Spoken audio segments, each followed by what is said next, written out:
কাল কিয়ামত দিবসে মানুষ কয় ভাগে বিভক্ত হবে? কয় ভাগে? 4 ভাগ। এক শ্রেণীর মানুষ তারা সরাসরি জাহান্নামে যাবে। আল্লাহ কোরআনে বলেছেন, ফালা নুকিমু লাকুম ইয়াউমাল কিয়ামাতি ওয়াজনা, যে কাল কিয়ামত দিবসে তাদের আমলের কোনো ওজন আল্লাহ করবেন না। যারা শিরক কুফর নিয়ে আল্লাহর কাছে হাজির হবে। আল্লাহ আমাদের সবাইকে হেফাজত করেন। যারা ঈমানদার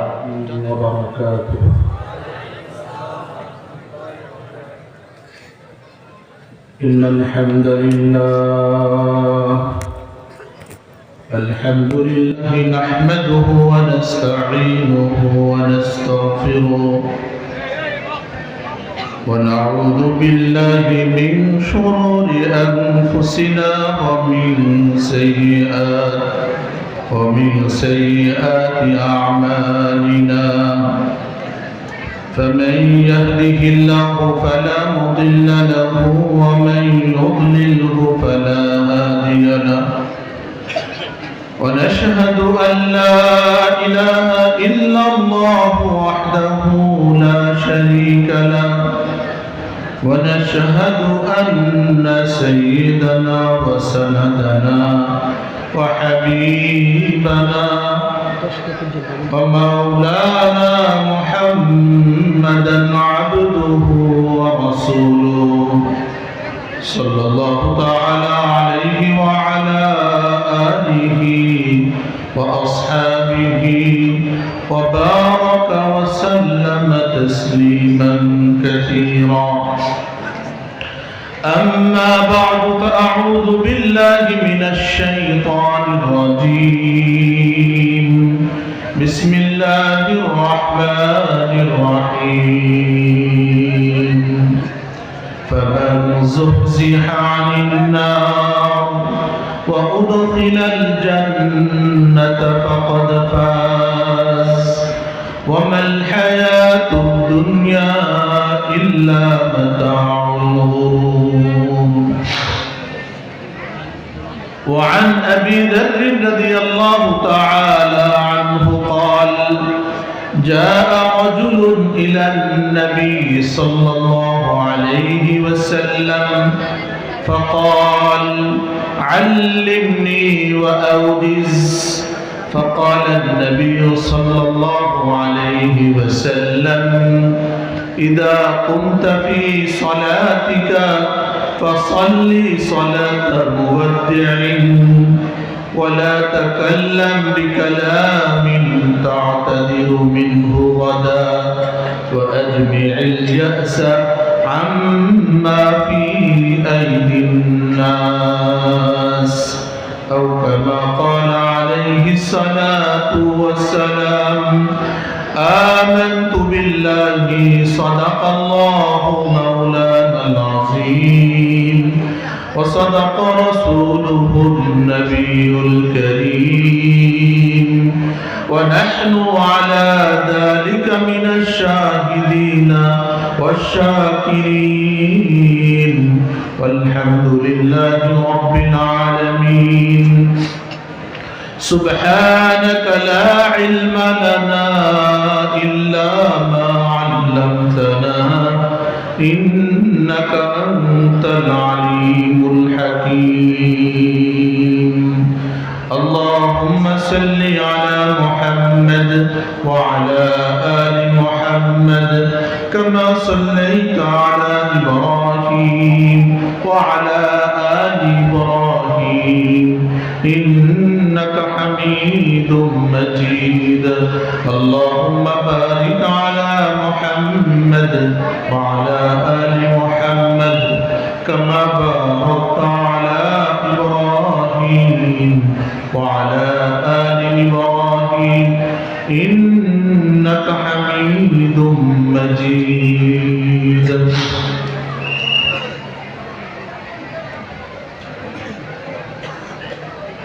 ঐতিহ্যবাহী দ্বীনি শিক্ষা প্রতিষ্ঠান মরহুম মুফতি তাফাজ্জুল হুসাইন বুরিচর হুজুর রহমতুল্লাহ আলাইহি প্রতিষ্ঠিত জামিয়া হুসাইনিয়া মদিনাতুল উলুম মাদ্রাসা কর্তৃক আয়োজিত আজকের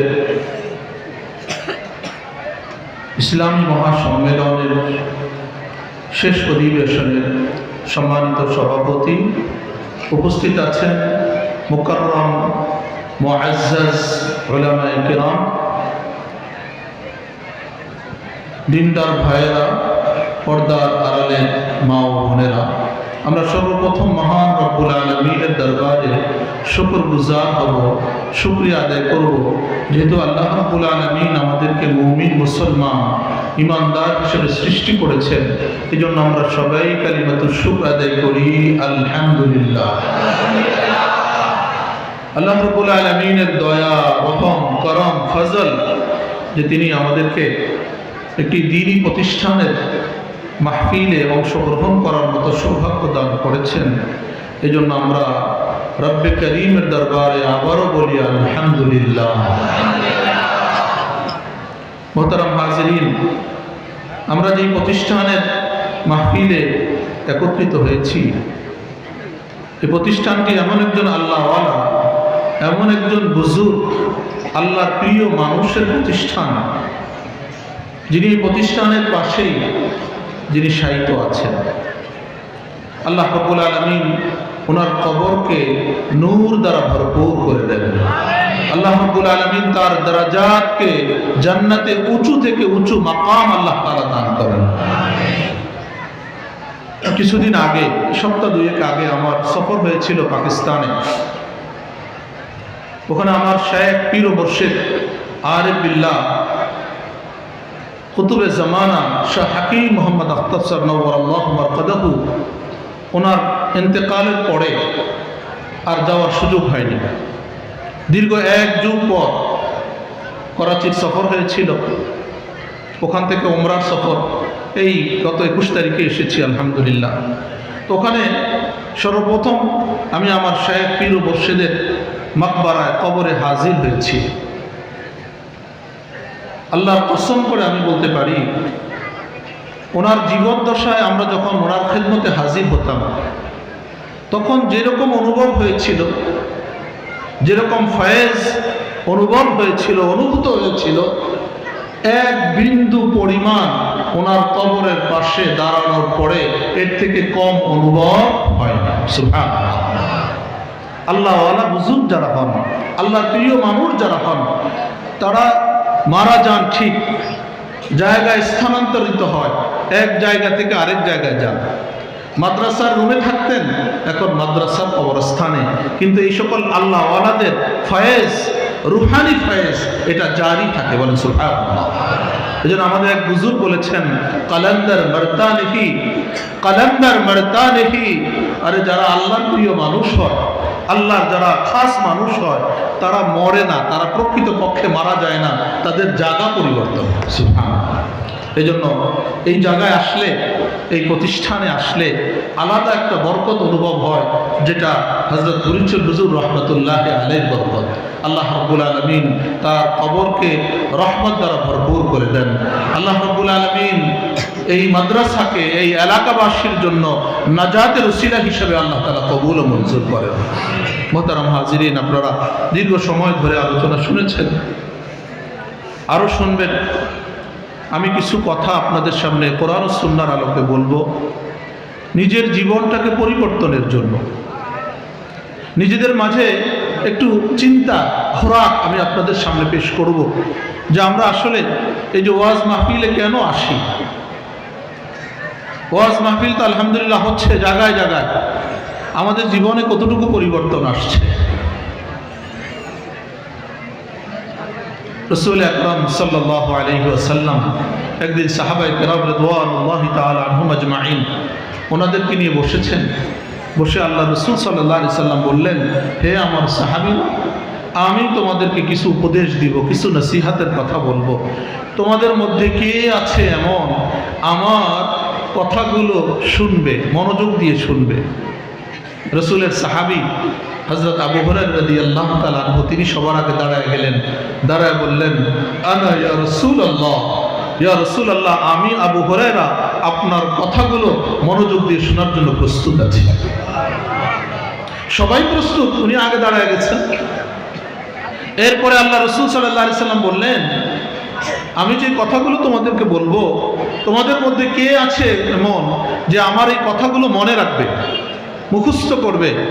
এবারও রসুলের সাহাবী আবু হুরায়রা রাদিয়াল্লাহু তাআলা আনহু তিনি দাঁড়ায় গেলেন, দাঁড়ায় বললেন, আনা ইয়া রাসূলুল্লাহ, আমি আবু হুরায়রা আপনার কথাগুলো মনে রাখার জন্য প্রস্তুত আছি। কয়টা কথা হলো? দুটা। তৃতীয় কথা, রাসূল আকরাম সাল্লাল্লাহু আলাইহি সাল্লাম বললেন, আমি যে কথাগুলো তোমাদেরকে বলবো, তোমাদের মধ্যে কে আছে এমন যে আমার এই কথাগুলোর উপরে আমল করবে? এবারও হযরত আবু হুরায়রা রাদিয়াল্লাহু তাআলা তিনি দাঁড়ায় গেলেন, দাঁড়ায় বললেন, ইয়া রাসূলুল্লাহ, আমি আপনার কথার উপরে, নসিহতের উপরে আমল করার জন্য প্রস্তুত আছি। চতুর্থবার আল্লাহ রাসূল সাল্লাল্লাহু আলাইহি সাল্লাম বললেন যে আমি যে কথাগুলো তোমাদেরকে বলবো, তোমাদের এখানে যারা উপস্থিত আছে, যারা উপস্থিত নাই, তাদের কাছে কে পৌঁছায় দিবে? হযরত আবু হুরায়রা রাদিয়াল্লাহু তাআলা তিনি দাঁড়ায় বললেন, ইয়া রাসূলুল্লাহ, আমি এই কাজটা করার জন্য প্রস্তুত আছি। বলেন সুবহানাল্লাহ। কয়টা কথা বলছেন? চারটা। মনোযোগ দিয়ে শোনা, মনে রাখা, আমল করা, আর হলো আরেক ভাই পর্যন্ত পৌঁছায় দেওয়া, যেটাকে তাবলীগ বলি আমরা। এই মুহাদ্দিসিন, হাদিস বিশারদগণ উল্লেখ করেছেন, যেখানে দ্বীনের কথা আলোচনা হয়, যেখানে হাদিসের কথা আলোচনা হয়, যেখানে কোরআনের কথা আলোচনা হয়, তো সেখানে এই চারটা বিষয়কে সামনে রেখে আলোচনা শোনা উচিত। আমরা প্রস্তুত আছি তো ইনশাআল্লাহ? কয়টা জিনিস? চারটা জিনিস। কে কে প্রস্তুত আছি? হাত উঠাই। আল্লাহ রাব্বুল আলামিন আমাদের সবাইকে আমলের নিয়তে কথা বলার এবং শোনার তৌফিক দান করেন। দেখেন, আপনারা কষ্ট করে শীতের রাতে আসলেন, অনেকে অনেক দূর থেকে আসছেন, কিন্তু কিছু আমরা এখান থেকে নিয়ে যেতে পারলাম না। কিছু শুনলাম, কানে খুব ভালো লাগলো, খুব স্লোগান দিলাম, কিন্তু প্যান্ডেল থেকে বের হওয়ার পরে কিছুই মনে থাকলো না। আরে কি বললো? কোনো লাভ হবে? কি বলেন? লাভ হবে? দুনিয়ারও লাভ নাই, আখিরাতেরও লাভ নাই। আর যদি কিছু হেদায়েতের কথা, কিছু আমলের কথা আমরা যদি অনুধাবন করতে পারি, আমরা যদি এটা আমাদের অন্তরে এটাকে বসায় নিয়ে যেতে পারি, এবং এখান থেকে যদি আমরা একটা সংকল্প করে যেতে পারি যে আমি ইনশাআল্লাহ এটার উপরে আমল করব, আমার জীবনটাকে আমি পরিবর্তন করব, এবং আপনি আমল শুরু করে দিলেন, তাহলে এই যে মাহফিলের আয়োজন মাদ্রাসা কর্তৃপক্ষ করছে, পুরা মাহফিলটা এই এলাকার জন্য হেদায়েতের জরিয়া হয়ে যাবে। পারা যাবে ইনশাআল্লাহ। আমি আপনাদের সামনে কোরআনুল কারীমের একটি আয়াত, সূরাত আলে ইমরানের একটি অংশ বিশেষ তেলাওয়াত করেছি। রাসূল আকরাম সাল্লাল্লাহু আলাইহি ওয়াসাল্লামের একটি ছোট্ট হাদিস আমি আপনাদের সামনে পড়েছি। এই কোরআনের আয়াত এবং রাসূলের এই হাদিসের আলোকে আমি আমার কথা শেষ করব। আল্লাহ আমাকে আমলের সাথে, আমলের নিয়ত, নিজেও আমল করার আল্লাহ তৌফিক দান করেন, আপনাদেরকেও আমল করার তৌফিক দান করেন, ইখলাসের সাথে আমার কথাগুলো আপনাদের সামনে পেশ করার তৌফিক দান করেন। ইখলাস কেমন জিনিস আমি এক ঘটনা আপনাদেরকে শোনাই। হযরত ইসমাঈল শহীদ রহমতুল্লাহ আলাইহি ছিলেন ভারত বর্ষের একজন মর্দে মুজাহিদ, বহুত বড় আল্লাহর ওলি ছিলেন। কি নাম তার?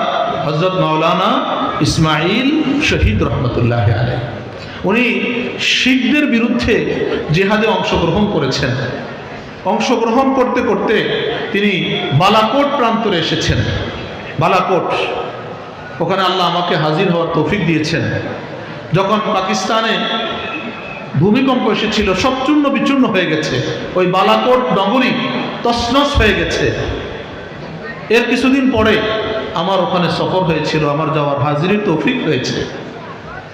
তো যে দেখলাম ওই আল্লাহর এই প্রিয় মানুষের যে কবর, এটা যে অবস্থায় ছিল ওই অবস্থায় অক্ষুণ্ণ অবস্থায় আছে।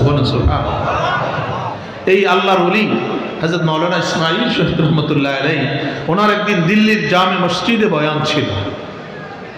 দিল্লির জামে মসজিদ ঐতিহাসিক মসজিদ। এখন তো এরা এক এক দিন পরে, কয়েকদিন পরে দাবি করে যে এখানে 300 বছর আগে, 400 বছর আগে মন্দির ছিল। বাবরি মসজিদটা দাবি করছিল না, রামের বাড়ি ছিল না কি ছিল। এখন আবার ওই যে আজমির শরীফ, ওখানেও তারা দাবি করছে যে এখানে তাদের মন্দির ছিল। আল্লাহ এই মানুষগুলোকে হেদায়েত দান করে, বলে না? হেদায়েত না থাকলে আল্লাহ তাদের মসনদকে তছনছ করে দেন। আল্লাহু আকবার। তো এই দিল্লির জামে মসজিদে হযরত মাওলানা ইসমাঈল শহীদ রহমতুল্লাহ আলাইহির বয়ান ছিল। তিনি বয়ান করছেন দীর্ঘ 2.5 ঘন্টা। কতক্ষণ? 2.5 ঘন্টা। বয়ান শেষ, যারা কেউ যদি যেয়ে থাকেন দেখবেন দিল্লির জামে মসজিদটা একটু উপরে, একটু উঁচু। তো সিঁড়ি দিয়ে তিনি নামছেন, এমন সময় একজন বাবা, একজন বয়োজ্যেষ্ঠ মুরব্বী, তিনি এসে বললেন কি মৌলভী ইসমাঈল কা বয়ান খতম হো চুকা হ্যায়। ইন্ডিয়া পাকিস্তানে যারা বয়সে নবীন, যাদের বয়স একটু কম, তাদেরকে মৌলভী সাহেব বলে। আমরা তো মাওলানা সাহেব বলি, মুফতি সাহেব বলি, ওনারা বলেন মৌলভী সাহেব। তো উনিরা মুরব্বী বললেন, বাবাজি যে মৌলভী ইসমাঈল কা বয়ান খতম হো চুকা হ্যায়, মৌলভী ইসমাঈলের কি বয়ান শেষ হয়ে গেছে? ওনাকেই জিজ্ঞাসা করতেছেন। मौलाना इस्माइल शहीद रहमतुल्लाह अलैहि बोलें जी बाबा जी मौलवी इस्माइल का बयान ख़त्म हो चुका है। हाँ तार बयान शेष। उन्हें खूब अफसोस करलें, আমি অনেক দূর থেকে আসছি তার বয়ান শোনার জন্য, কিন্তু বয়ানটা পাইলাম না। मौलाना इस्माइल शहीद रहमतुल्लाह अलैहि बोलें बाबा जी आप अफसोस ना कीजिए, আপনি আফসোস করেন না, आप बैठ जाइए, আপনি বসেন, আমি আপনাকে বয়ান শোনাইতেছি। বলেন সুবহানাল্লাহ।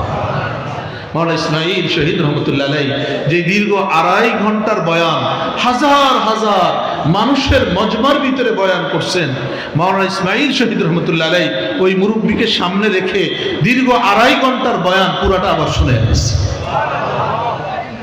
একজন জিজ্ঞাসা করলো যে হযরত হাজার হাজার মানুষের মজমাতে আপনি যে বয়ান করলেন, আবার একজনকে সামনে রেখে আপনি সেই বয়ানটা করলেন, কিছু বলে দিতেন, সংক্ষেপে নসিহত করে দিতেন, তাহলেই তো হইতো।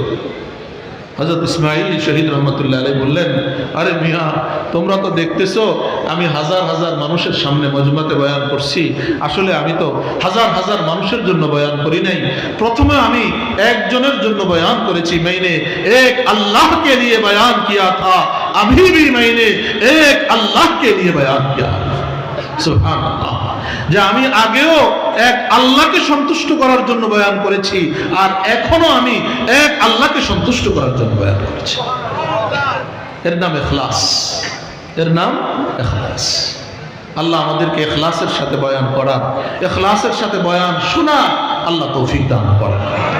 তো মুহতারাম হাজিরিন, কোরআনে কারীমের আয়াতের যে অংশ আমি আপনাদের সামনে তেলাওয়াত করেছি, আল্লাহ সেখানে ইরশাদ করেন, ফামান যুহজিহা আনিন নার, যাকে জাহান্নাম থেকে দূরে রাখা হবে, ওয়া উদখিলাল জান্নাহ, জান্নাতে প্রবেশ করানো হবে, ফাকাদ ফাজ, ওই মানুষটা সফলকাম, ওই মানুষটা কামিয়াব।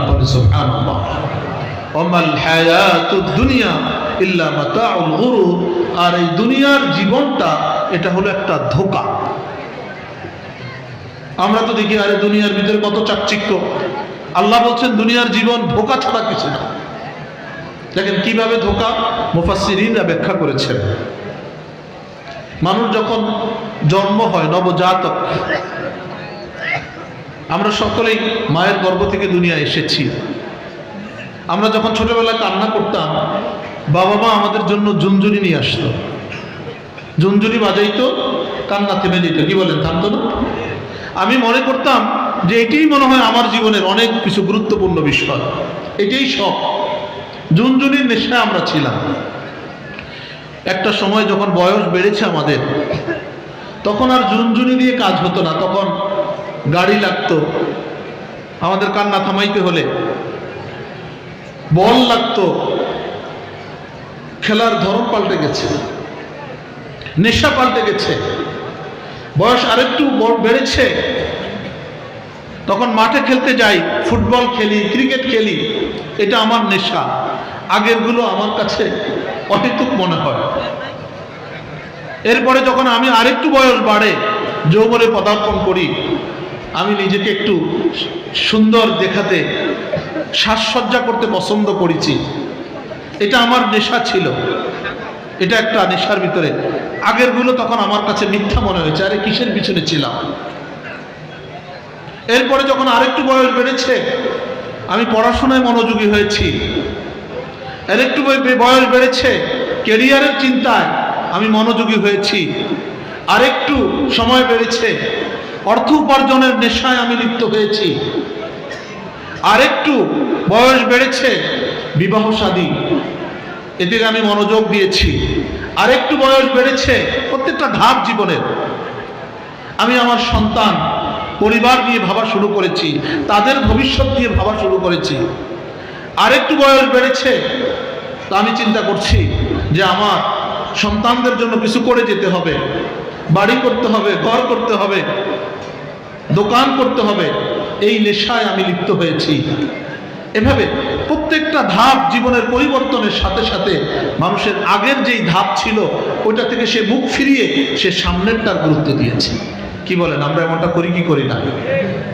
একটা সময় গিয়ে যখন আমরা বার্ধক্যে উপনীত হই, কিছু মানুষের তো তৌফিক হয় যে একটু ভালো হই, তওবা করি, আল্লাহর পথে আসি, নামাজ ধরি, দাড়ি রাখি, রোজা রাখি, মাহফিলে আসি, ভালো কাজ করি, মাদ্রাসার সাথে সম্পৃক্ত হই। কিছু মানুষের তো তৌফিক হয়। আবার কিছু মানুষ এমন কপাল পড়া থাকে যে তার রবের সামনে একেবারেই অপ্রস্তুত অবস্থায় সে আল্লাহর সামনে সে হাজির হয়ে যায়।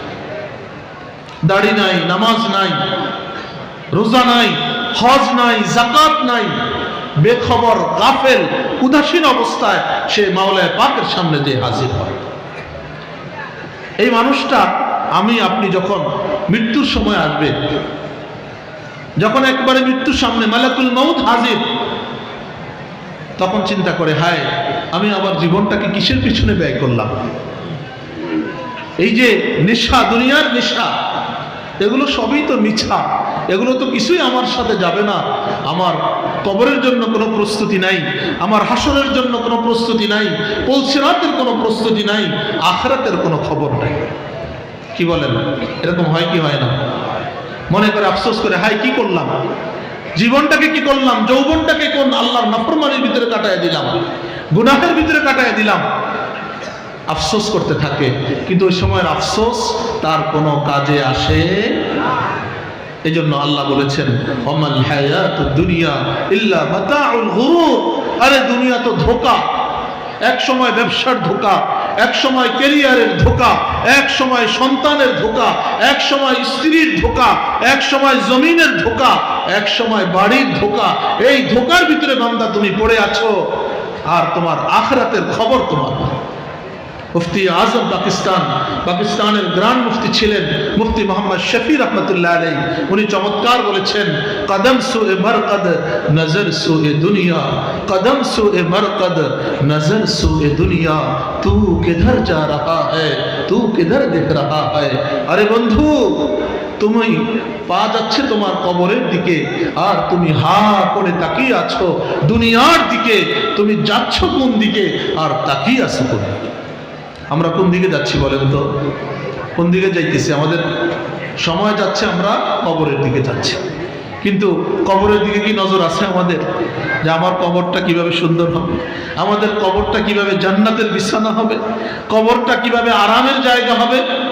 বাড়ির টাইলস লাগাই, মার্বেল লাগাই আরামের জন্য, ক্ষণিকের, হয়তো 1 বছর, 2 বছর, 5 বছর, 10 বছর, সর্বোচ্চ 20-30 বছর আপনি থাকতে পারলেন নরম বিছানায়, মার্বেলে।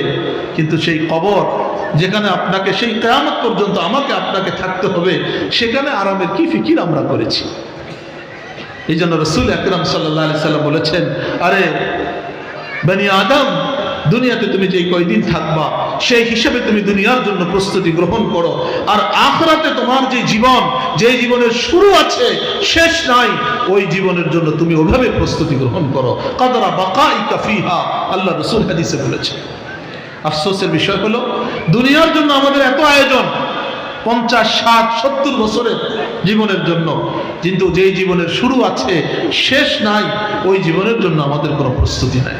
আল্লাহ আমাদেরকে আখিরাতের ফিকির আল্লাহ তাআলা দান করেন, আখিরাতের ভাবনা আল্লাহ তাআলা দান করেন, আখিরাতের যথাযথ প্রস্তুতি গ্রহণের আল্লাহ তাআলা তৌফিক দান করেন। আল্লাহু আকবার। আর যে হাদিস আমি আপনাদের সামনে পড়েছি, হাদিসের তরজমা সংক্ষিপ্ত ব্যাখ্যা আমি করব। হযরত আবু যার গিফারি রাদিয়াল্লাহু তাআলা আনহু, আল্লাহ রাসূলের একজন বিশিষ্ট সাহাবী, ওনার থেকে বর্ণিত হাদিস। কেমন সাহাবী? অনেক দামি সাহাবী, একদিন আল্লাহ রাসূল সাল্লাল্লাহু আলাইহি সাল্লাম মসজিদে নববীতে বসা, জিবরিল আলাইহিস সালাতু ওয়াস সালাম তিনি এসেছেন আল্লাহ রাসূলের কাছে ওহী নিয়ে। এমন সময় এই আবু যার গিফারি রাদিয়াল্লাহু তাআলা আনহু তিনি মসজিদে নববীতে প্রবেশ করেছেন। জিবরিল আলাইহিস সালাতু ওয়াস সালাম আল্লাহ রাসূলের সাথে কথা বলছেন, ওহী নিয়ে আসছেন। জিবরিল আলাইহিস সালাতু ওয়াস সালাম বললেন, ইয়া রাসূলুল্লাহ জা আবু যার, আপনার সাহাবী আবু যার এসেছে। বলেন সুবহানাল্লাহ। আল্লাহ রাসূল বললেন, আপনি তারে কিভাবে চিনেন? আপনি হলেন আসমানের বাসিন্দা, আর আমার সাহাবী আবু যার হলো দুনিয়ার, তার সাথে কি সম্পর্ক? রাসূল হযরত জিবরিল আলাইহিস সালাতু ওয়াস সালাম বললেন, ইয়া রাসূলুল্লাহ হুয়া আশহারু ইনদানা মিনকুম, আপনার এই সাহাবী আবু যার তিনি দুনিয়ার মানুষ তাকে যতটুকু চিনে এর থেকে বেশি আসমানের ফেরেশতারা তাকে চিনে। আল্লাহ রাসূল সাল্লাল্লাহু আলাইহি সাল্লাম প্রশ্ন করলেন জিবরিল আলাইহিস সালাতু ওয়াস সালামকে, বিমা নালা হাদা শারাফ, আমার এই সাহাবী এই মর্যাদা কিভাবে লাভ করলো, এত মর্তবা যে ফেরেশতারা তার বেশি চিনে, ফেরেশতাদের ভিতরে তার চর্চা। জিবরিল আলাইহিস সালাতু ওয়াস সালাম বললেন, আপনার এই সাহাবী দুইটা কাজ বেশি বেশি করে। কয়টা কাজ? আপনারা করবেন তো ইনশাআল্লাহ? তাহলে আপনাদের চর্চাও আমাদের চর্চাও কোথাও হবে? আসমানে হবে, ফেরেশতাদের মাঝে হবে। সুবহানাল্লাহ। জিবরিল আলাইহিস সালাতু ওয়াস সালাম বললেন, আপনার এই সাহাবী দুটা কাজ বেশি বেশি করে। আল্লাহ রাসূল বললেন, কি কাজ করে? জিবরিল আলাইহিস সালাম বললেন, লিসিগারিহি ফি নাফসিহি ওয়া লিকাসরাতি তিলাওয়াতিহি কুল হুয়াল্লাহু আহাদ, আপনার এই সাহাবী নিজের নিজে খুব ছোট মনে করে, বিনয়ের গুণ তার ভিতরে আছে, নিজের নিজে বড় মনে করে না, সে নিজেরে মিটিয়ে দিয়েছে, নিজের নিজে কিছুই মনে করে না। আজকে তো কিছু থেকে কিছু হলে আমি কি কম বড় নাকি, আমাদের খানদান কি কম বড় নাকি, আমরা কি কম বড় পরিবারের বাড়ির সদস্য নাকি? কি বলেন, এরকম গর্ব করি কি করি না আমরা?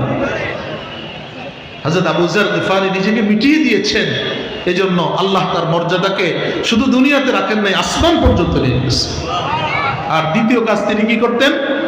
বেশি বেশি কুল হুয়াল্লাহ, যেই সূরার ভিতরে আল্লাহর একত্ববাদের স্বীকারোক্তি এসেছে, আল্লাহর তাওহীদের পেগাম এসেছে, এই সূরা তিনি বেশি বেশি পড়তেন।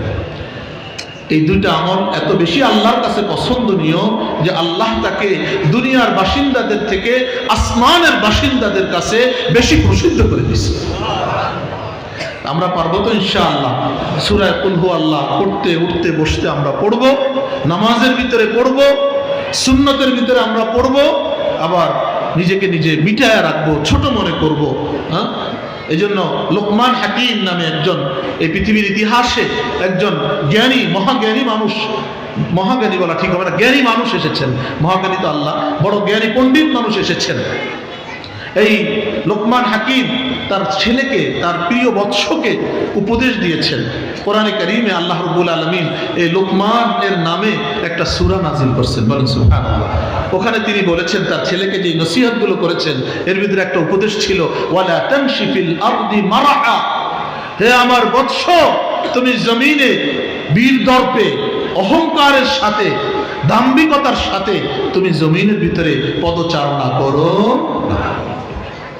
আল্লাহ আমাকে আপনাকেও তৌফিক দান করেন, নিজের ছোট মনে করার আল্লাহ তৌফিক দান করেন। অনেক ঝামেলা মিটে যাবে যদি আমরা নিজের নিজে ছোট মনে করতে পারি। আমাদের এই ভারত উপমহাদেশের একজন আল্লাহর ওলি ছিলেন, বহুত বড় মুজাদ্দিদ, যুগ সংস্কারক ছিলেন, 1000-এর মতো কিতাব তিনি লিখে গেছেন। হাকিমুল উম্মত মুজাদ্দিদুল মিল্লাত শাহ আশরাফ আলী থানভী নওয়ারাল্লাহু মারকাদাহু, তিনি আমাদের জন্য একটা কথা বলে গেছেন। তিনি বলেছেন, যেখানেই গ্যাঞ্জাম বাজে, ঝগড়া বাজে, বিবাদ হয়, সমস্যা হয়, প্রতিষ্ঠানে হয়, প্রতিষ্ঠানের বাহিরে হয়, পরিবারে হয়। আজকে পরিবারের ভিতরে কত অশান্তি, কেউ কাউকে মানে না। এটার উনি বলছেন দুইটা কারণ। কয়টা কারণ? দুইটা, মৌলিকভাবে দুইটা কারণ। এক নাম্বার হলো, তিনি বলেছেন তাওয়াজু না থাকা, বিনয় না থাকা, সবাই সবারই বড় মনে করে, ছোট মনে করে না কেউ কাউকে, কারো কথা কেউ মানতে রাজি না। আরেকটা হলো ইসার না থাকা, যে আমি আমার উপরে আরেকজনকে প্রাধান্য দিব। স্বামী স্ত্রীকে ছাড় দিতে রাজি না, স্ত্রী স্বামীকে ছাড় দিতে রাজি না। কয়দিন পরে আর বিবাহ আর টিকে না। কি বলেন, এরকম আছে কি নাই? বাবা সন্তানকে ছাড় দিতে রাজি না, সন্তান বাবাকে ছাড় দিতে রাজি না। স্ত্রী ছেলের বউ শাশুড়িকে ছাড় দিতে রাজি না, শাশুড়ি ছেলের বউকে ছাড় দিতে রাজি না। গেঞ্জাম বাজে কি বাজে না? যার কি হয় পরিণাম, সংসার ভেঙে যায়। আজকে আপনাদের এখানে আসার আগে সকালে আমি ঢালকানগর মাদ্রাসায় একটা বাংলাদেশের একটা বড় শিক্ষা প্রতিষ্ঠানের একজন মানুষ, ওনার মেয়ের বিবাহ বিচ্ছেদ হয়ে গেছে। তো ওই মাসালা ফতোয়া পাঠাইছে আমার কাছে, ওইটা দেখতে গিয়ে একটু সময়ও লাগছে। আমি তাড়াহুড়া করে আমার কোর্টও পর্যন্ত আমি নিতে পারি নাই, পাগড়ি নিতে পারি নাই, এত তাড়া ছিল ওই ফতোয়াটা। তো 1.5-2 মাস বিবাহ টিকছে, বিবাহ টিকে নাই। তো বড় সমস্যাটা কি, যে কেউ কাউকে তার সম্মান দিতে রাজি না। আপনি যদি সম্মান না দেন, সম্মান কিভাবে পাবে? স্বামী স্ত্রীকে সম্মান দিতে রাজি না, স্ত্রী স্বামীকে সম্মান দিতে রাজি না। শাশুড়িকে পুত্রবধূ সম্মান দিতে রাজি না, শাশুড়ি তার পুত্রবধূর যে প্রাপ্ত সম্মানটুকু এটুকু দিতে রাজি না। হাকিমুল উম্মত মুজাদ্দিদুল মিল্লাত আশরাফ আলী থানভী নব্বরাল্লাহু মারকাদাহু তিনি বলে গেছেন, দুইটা কাজ যদি তোমরা করতে পারো, তোমরা যদি বিনয়ী হতে পারো, আর যদি তোমরা ছাড় দিতে পারো, তাহলে আর কোনো ঝগড়া বিবাদ থাকবে। আল্লাহ আমাদেরকে বুঝার তৌফিক দান করেন। তো আবু যার গিফারী রাদিয়াল্লাহু তাআলা আনহু থেকে বর্ণিত হাদিস আমি আপনাদের সামনে বলছিলাম। তিনি বলেন, যা রাজুলুন ইলা নবী সাল্লাল্লাহু আলাইহি ওয়াসাল্লাম, একজন মানুষ আল্লাহ রাসূলের কাছে আসলেন, এসে বললেন, ইয়া রাসূলুল্লাহ আল্লিমনি ওয়া আউজিস, আমাকে কিছু শিক্ষা দেন, আমাকে কিছু উপদেশ দেন, তবে যে উপদেশটা দিবেন সেই উপদেশটা যেন সংক্ষিপ্ত হয়। হাদিস বিশারদুন উল্লেখ করেছেন যে এই সাহাবী আল্লাহ রসুলকে এই কথাটা কিভাবে বললেন, যে আপনি আমাদের সংক্ষিপ্ত বলবেন, সংক্ষিপ্ত নসিহত করবেন। এটার কারণ দুইটা মুহাদ্দিসিনরা উল্লেখ করেছেন। হয়তো এই লোকটার তাড়া ছিল, কোথাও যাবে, লম্বা নসিহত শোনার মতো তার সময় নেই। দেখেন না, অনেক সময় সময় কম থাকলে বক্তারে বলে যে সংক্ষিপ্ত কথা বলবেন, কি বলেন, আছে না? তার মানে সময় কম। আরেকটা কারণ বলছে যে হয়তো সে অনেক লম্বা আলোচনা, লম্বা নসিহত সে মনে রাখতে পারবে না, এই জন্য বলছে, ইয়া রাসূলুল্লাহ আমাকে একটু সংক্ষিপ্ত নসিহত করে। আল্লাহ রাসূল সাল্লাল্লাহু আলাইহি ওয়াসাল্লাম তাকে 3টা নসিহত করছেন। কয়টা নসিহত? মনে রাখবেন তো ইনশাআল্লাহ, আমল করবেন। কারা কারা করবেন দেখি, আল্লাহকে সাক্ষী রাখেন। আল্লাহ আমাকে সহ আপনাদের সবাইকে রাসূলের এই হাদিসের উপরে আমল করার তৌফিক দান করেন। 1 নম্বর নসিহত, আল্লাহ রাসূল সাল্লাল্লাহু আলাইহি ওয়াসাল্লাম বলেছেন, ইদা কুনতা ফি সালাতিকা ফাসাল্লি সালাতান মুওয়াদ্দিইন, হে আমার সাহাবী, তুমি যখন নামাজে দণ্ডায়মান হবে, তুমি এই কথা মনে করবে যেটা তোমার জীবনের শেষ নামাজ। মানে সুবহানাল্লাহ, তুমি নামাজে দাঁড়াবে তো মনে করবে এটা তোমার জীবনের শেষ নামাজ। আমরা তো এশার সালাত, এশার নামাজ পড়লাম এখানে প্যান্ডেলে, কয়জন আমরা এরকম মনে করছি যে এটা আমার জীবনের শেষ নামাজ? এই যে মাহফিলে আমরা বসলাম, হোসাইনিয়া মদিনাতুল উলুম মাদ্রাসার মাহফিল, গত বছর এখানে মাহফিল হয়েছে, কত মানুষ এখানে ছিল, আজকে তারা আমাদের মাঝে নাই। কি বলেন, এরকম আছে কি নাই? আগামী বছর আবার মাহফিল হবে, মাদ্রাসা তো ইনশাআল্লাহ কিয়ামত পর্যন্ত থাকবে, মাহফিল হবে, হয়তো আমি থাকবো না, অথবা আপনারা কেউ থাকবেন। এই জন্য এখানে আসছেন মাহফিলে, এই কথা মনে করবেন, হে আল্লাহ, তুমি এক বুজুর্গের প্রতিষ্ঠিত মাদ্রাসার মাহফিলে তুমি নিয়ে আসছো, হতে পারে এটা আমার জীবনের শেষ মাহফিল শোনা হবে, এখান থেকে তুমি আমাকে পাক সাফ হয়ে এখান থেকে উঠার তৌফিক দান করো। কি বলেন, পাক সাফ হওয়ার দরকার আছে কি নাই? নাকি মনে করতেছেন যে আরো অনেকদিন বেঁচে থাকবে? হ্যাঁ, এরকম তো মানুষ কতজনই কত কিছু মনে করে। সবকিছু কি হয়? মানুষ যা চায় সবকিছু হয় না। আপনি আমি যা চাই সবকিছু, এটা দুনিয়া, এখানে দুনিয়া, এখানে দুঃখ আছে, কষ্ট আছে, সুখ আছে, সব নামই দুনিয়া। আল্লাহ যে পৃথিবীর জগৎ সৃষ্টি করছেন, 3টা জগৎ, একটা জগৎ যেখানে শুধু সুখ আর সুখ, শান্তি আর শান্তি, সেই জগতের নাম হলো জান্নাত। কি নাম? জান্নাত। আল্লাহ আমাদেরকে সবাইকে মেহেরবানি করে ওই জান্নাতের বাসিন্দা হওয়ার তৌফিক দান করে।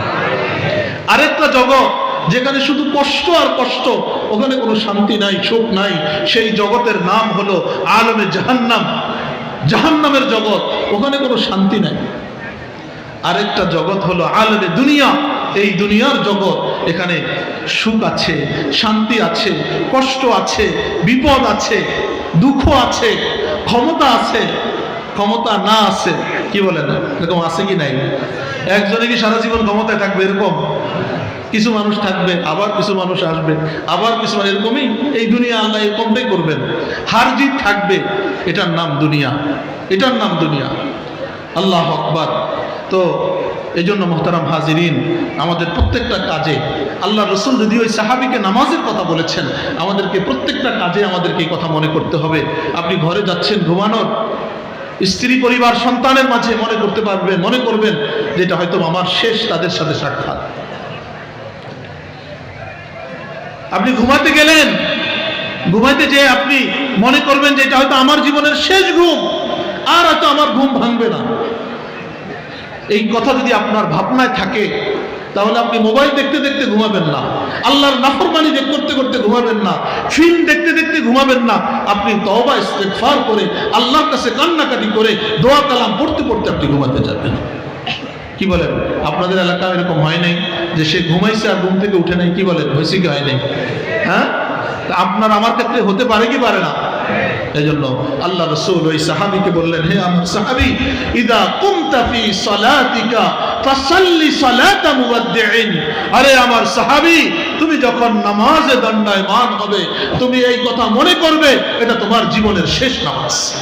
আপনি এভাবে নামাজ পড়ে দেখেন, নামাজের স্বাদ কিরকম হয়, নামাজের কাইফিয়ত কেমন হয়, নামাজের রং কেমন হয়, নামাজের খুশু কেমন হয়। আর হুজুর নামাজে দাঁড়াইলে সব ব্যবসার কথা মনে হয়, দুনিয়ার কথা মনে হয়। এটার বড় কারণ হলো আমাদের নামাজ গতানুগতিক অটো নামাজ হয়ে গেছে। মেশিন যেরকম টিপ দিলে, সুইচ টিপ দিলে যেরকম চলে আবার বন্ধ হয়, আমাদের নামাজগুলো অটো হয়ে গেছে।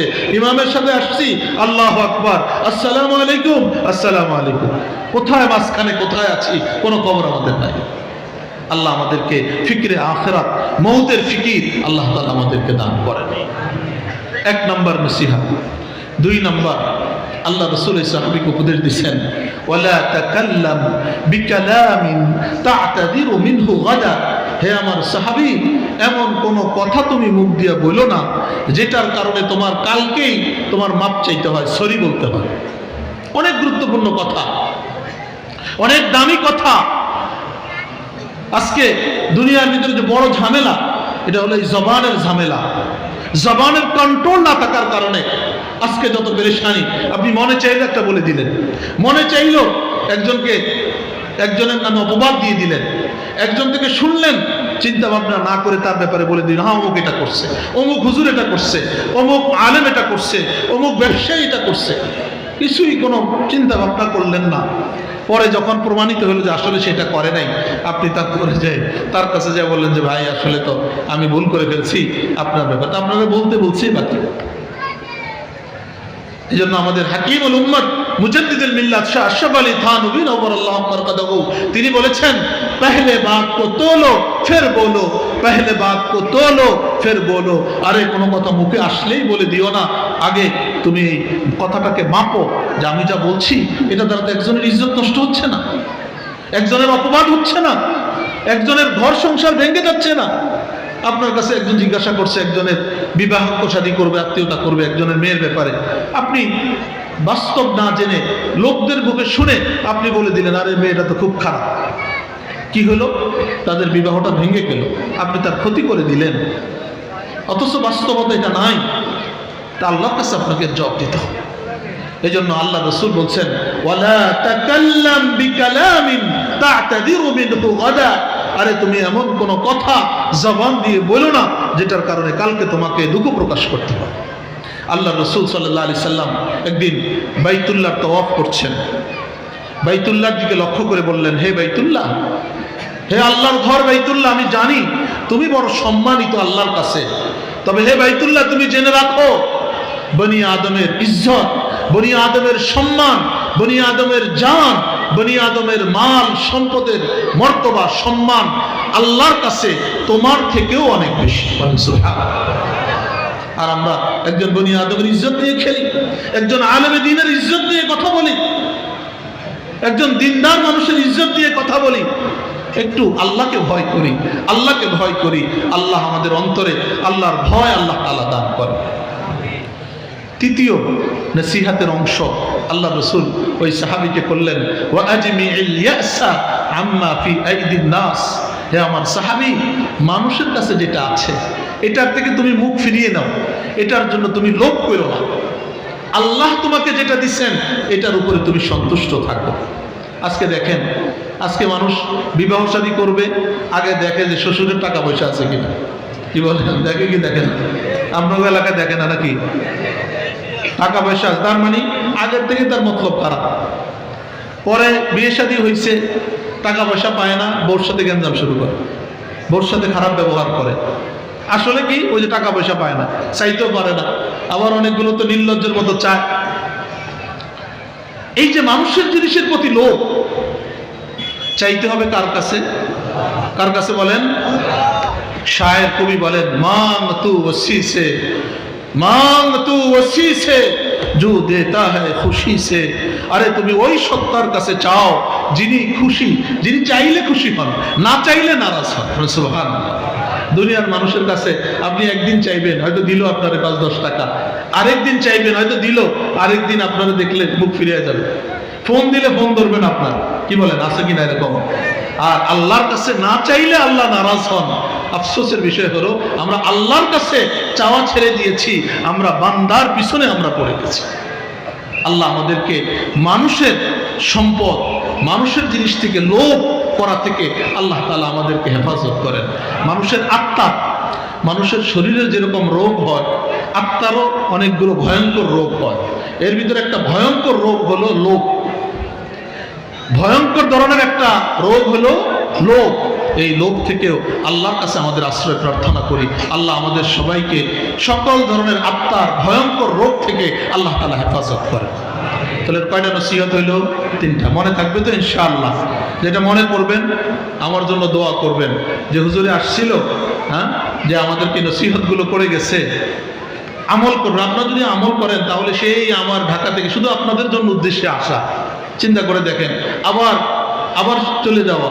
হ্যাঁ, চেষ্টা করছিলাম হয়তো রাতে লঞ্চ ধরা যায় কিনা, ক্লাস করা যায় কিনা, কিন্তু যদি কোনো লাভ না হলো, আপনাদেরও না হলো, আমারও না হইলো, কোনো আমল না হইলো, তাহলে এত কষ্ট করে আসার কি লাভ? আপনারা এত কষ্ট করে বসে আছেন, আমল করবেন তো ইনশাআল্লাহ। আল্লাহ আমাকে সব আপনাদেরকে তৌফিক দান করেন। এই তো ছিল যে হাদিস আমি পাঠ করেছি, এটার অংশ বিশেষ আলোচনা। বাকি এখন আয়াতের যে অংশ বিশেষ, এটার উপর আমি আলোচনা করে আলোচনা শেষ করব ইনশাআল্লাহ। কোরআনে কারীমে আল্লাহ যে কথা বলেছেন, যাকে জাহান্নাম থেকে দূরে রাখা হলো আর যাকে জান্নাতে প্রবেশ করানো হলো, ওই মানুষটা হলো সফলকাম। তাহলে বোঝা গেল জাহান্নাম থেকে দূরে থাকতে হবে, আর কোথায় যেতে হবে? জান্নাতে। কাল কিয়ামত দিবসে মানুষ 4 ভাগে বিভক্ত হবে। কয় ভাগে? 4। এক শ্রেণীর মানুষ হবে, তারা বিনা হিসাবে জাহান্নাম। বলেন নাউজুবিল্লাহ। আল্লাহ আমাদের সবাইকে হেফাজত করেন। এরা কারা? যাদের ঈমান নাই। যে কাল কিয়ামত দিবসে মানুষ কয় ভাগে বিভক্ত হবে? কয় ভাগে? 4 ভাগ। এক শ্রেণীর মানুষ, তারা সরাসরি জাহান্নামে যাবে। আল্লাহ কোরআনে বলেছেন, ফালা নুকিমু লাকুম ইয়াউমাল কিয়ামাতি ওয়াজনা, যে কাল কিয়ামত দিবসে তাদের আমলের কোনো ওজন আল্লাহ করবেন না। যারা শিরক কুফর নিয়ে আল্লাহর কাছে হাজির হবে। আল্লাহ আমাদের সবাইকে হেফাজত করেন। যারা ঈমানদার, যাদের ঈমান আছে, ঈমান নিয়ে আল্লাহর সামনে যাবে, তারা 3 দলে ভাগ হবে, 3 ভাগ হবে। এক শ্রেণীর মানুষ, তারা হিসাব ছাড়া জান্নাতে যাবে। বলেন সুবহানাল্লাহ। আল্লাহ মেহেরবানি করে আমাদের সবাইকে তাদের দলভুক্ত হওয়ার তৌফিক দান করেন। আরেক শ্রেণী হবে, এরা হিসাব ছাড়া তো যেতে পারবে না, সুপারিশই পাস হবে। সুপারিশ, নবীরা সুপারিশ করবেন, শহীদরা সুপারিশ করবেন, সিদ্দিকরা সুপারিশ করবেন, তাই তাদের সুপারিশে জান্নাতে যাবে। আল্লাহ আমাদেরকে তাদের ভিতরে আল্লাহ তাআলা কবুল করে নেন।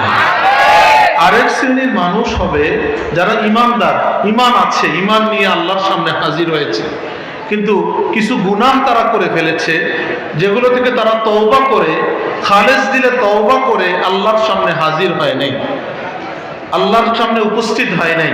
তাদেরকে প্রথমে জাহান্নামে যেতে হবে, এরপরে যখন আল্লাহ চাইবেন তখন তারা জান্নাতে যেতে পারবে। এই শ্রেণীর কারা? আমরা এখানে মানুষ হিসাবে দুনিয়াতে বসবাস করি, ভুল ত্রুটি আমাদের থেকে হয়, বিভিন্ন গুনাহের সাথে আমরা জড়ায় যাই, গুনাহ হয়ে যেতে পারে, কিন্তু তওবা করতে দেরি করা যাবে। আপনি আজকে সারাদিন যা করছেন, ঘুমানোর আগে আপনাকে তওবা করতে হবে। আল্লাহ, আমি যা করছি, যা গুনাহ করছি, এর থেকে খালেস দিলে তওবা করছি। কারণ আপনি আবার সুযোগ নাও পেতে পারেন। কি বলেন? সুযোগ পাওয়ার কোনো নিশ্চয়তা আছে? এই মাহফিল থেকে বাড়িতে ফিরে যাওয়া যাবে, এটার কোনো নিশ্চয়তা আছে? আমি এখান থেকে ঢাকায় ফিরে যেতে পারবো, কোনো নিশ্চয়তা আছে? কোনো নিশ্চয়তা। কত মানুষ যুবক বয়সে চলে যাচ্ছে। এই দুনিয়াতে আসার সিরিয়াল আছে, যাওয়ার কোনো কি নাই সিরিয়াল। আল্লাহ কাল কিয়ামত দিবসে বলবেন, আওয়ালাম নুআম্মিরকুম মা ইয়াতাযাক্কারু ফীহি মান তাযাক্কারা ওয়া জাআকুমুন নাযীর। আরে আমি কি তোমাদেরকে এতটুকু বয়স দেই নাই যে সময়ে তোমরা যদি ভালো হইতে চাইতে তাহলে ভালো হইতে পারতে, নিজের জীবনটাকে সংশোধন করতে চাইলে তুমি সংশোধন করতে পাইতে, তুমি একজন ভালো মানুষ হতে চাইলে ভালো মানুষ হইতে পারতে। এতটুকু সময় কি আমি তোমাদেরকে দেই নাই? ওয়া জাআকুমুন নাযীর, আর তোমাদের কাছে এসেছে ভীতি প্রদর্শক, ভয় দেখাইছে জাহান্নাম, এই পথে গেলে জাহান্নাম। নবীরা যুগে যুগে বলে গেছেন। নবীদের পরে নবীদের উত্তরাধিকারী ও আলামায়ে কেরাম, ওলামায়ে হাক্কানি রব্বানি, তারা বলে যাচ্ছেন, আরে ভাই এই পথে যেও না, এই পথ জাহান্নামের পথ, এই পথে চলো, এই পথ জান্নাতের পথ। নাজির, নাজিরের ব্যাখ্যা মুফাসসিরিনরা আরো করেছেন। নাজির হলো চুল দাড়ি সাদা হয়ে যাওয়া। আমাদের মাঝে এখানে অনেক মানুষ আছেন যাদের একসময় দাড়ি কালো ছিল, এখন কি হয়ে গেছে? সাদা হয়ে গেছে। অনেকের কালো আছে, কিছু কিছু সাদা হচ্ছে। এটা আপনাকে আমাকে মেসেজ দিচ্ছে, আরে মিয়া, তোমার যাওয়ার সময় কিন্তু ঘনায় আসতেছে। তোমার দাড়ির শুভ্রতা, তোমার চুলের সাদা হয়ে যাওয়া তোমাকে এই পয়গাম দিচ্ছে, আমাকে আপনাকে এই পয়গাম দিচ্ছে, আমার আপনার কবরের জায়গায় যাওয়ার সময় ঘনিয়ে আসতেছে। নাদিরের আরেক ব্যাখ্যা মুফাসসিরিন তাফসীর বিশারদ করেছেন, দাদা হওয়া, নানা হওয়া। আমরা তো দাদা হলে খুশি হই, নানা হলে খুশি হই, কিন্তু এই নাতি আমাকে আপনাকে মেসেজ দিচ্ছে যে দাদা, তুমি যে এত সুন্দর বাড়ি বানাইছো, আলিশান বাংলো বানাইছো, এই বাড়িতে থাকার মানুষ আমি তোমার নাতি চলে আসছি, তোমার কিন্তু যাওয়ার সময় ঘনিয়ে আসছে, তুমি আখিরাতের প্রস্তুতি গ্রহণ করো। আল্লাহ আমাদেরকে বুঝার তৌফিক দান করেন।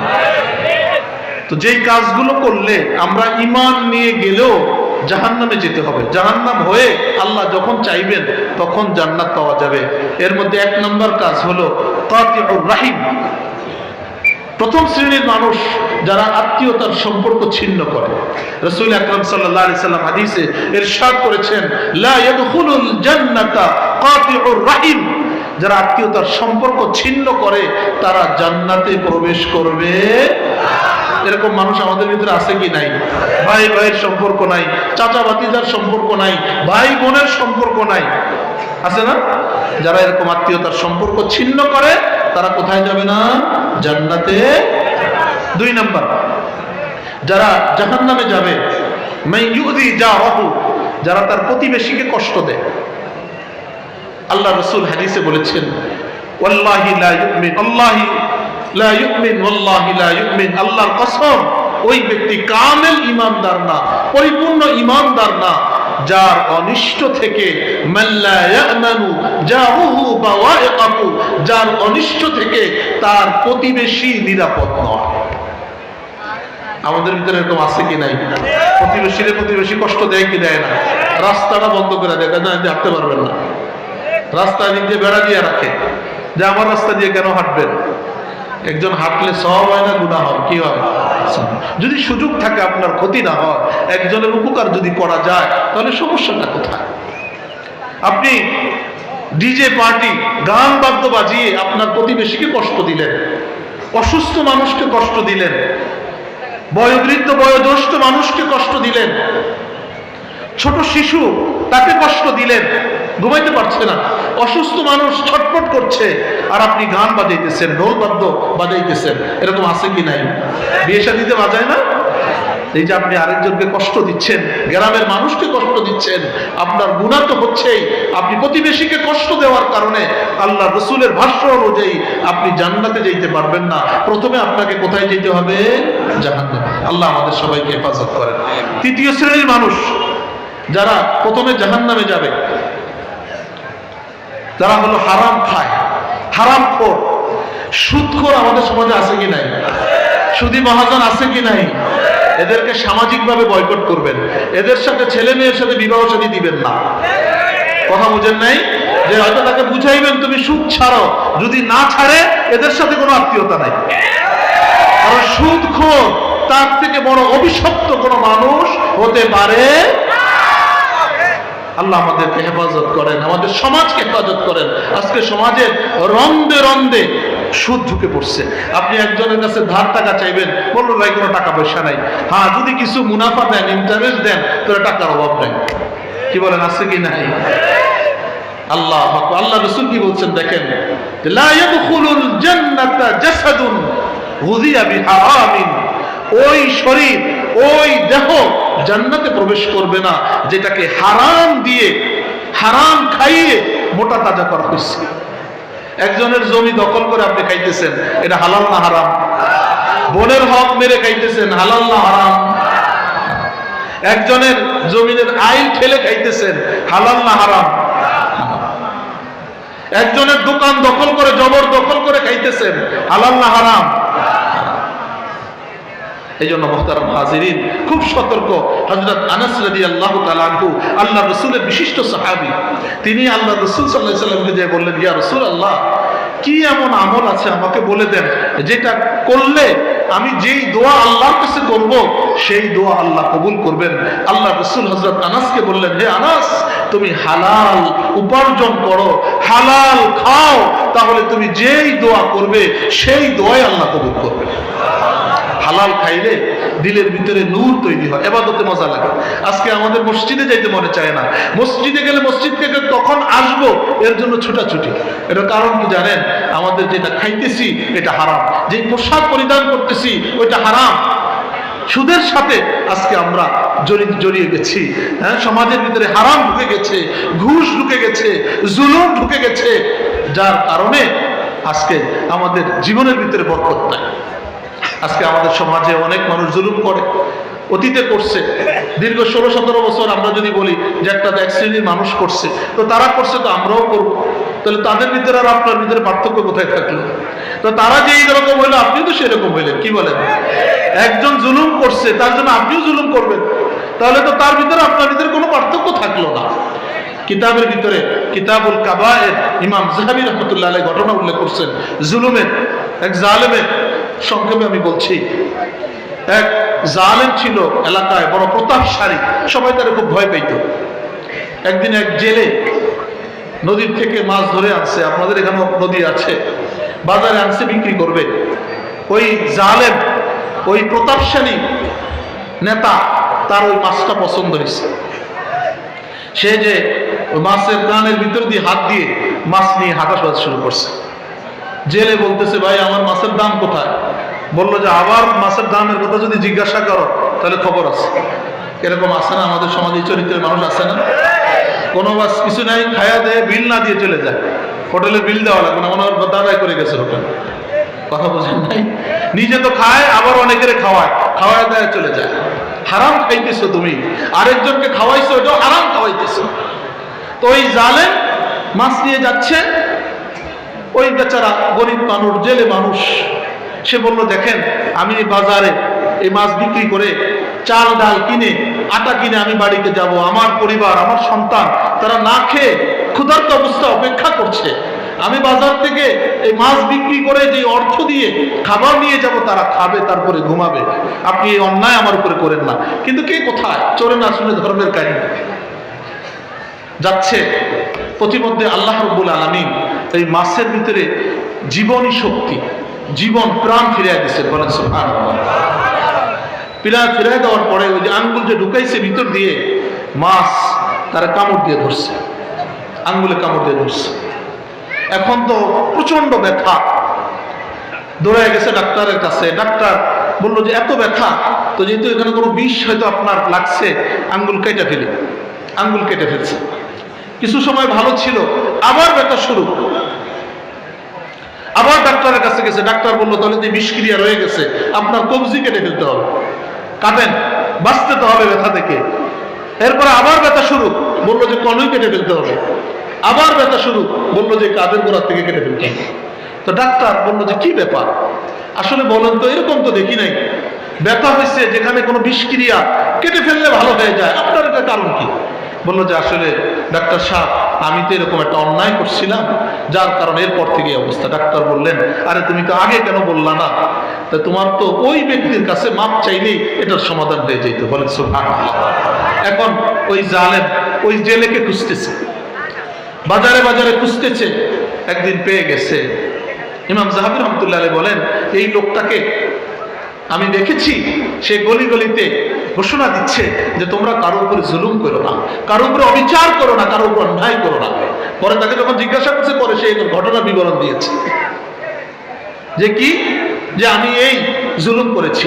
পরে সে ওই ব্যক্তিকে পাইছে, পাওয়ার পরে যায় তার সামনে যায় পড়ছে যে ভাই আল্লাহর রাস্তায় আমারে মাফ করেন। জেলে বললো কি হয়েছে? ভাই আপনি আমাকে মাফ করেন।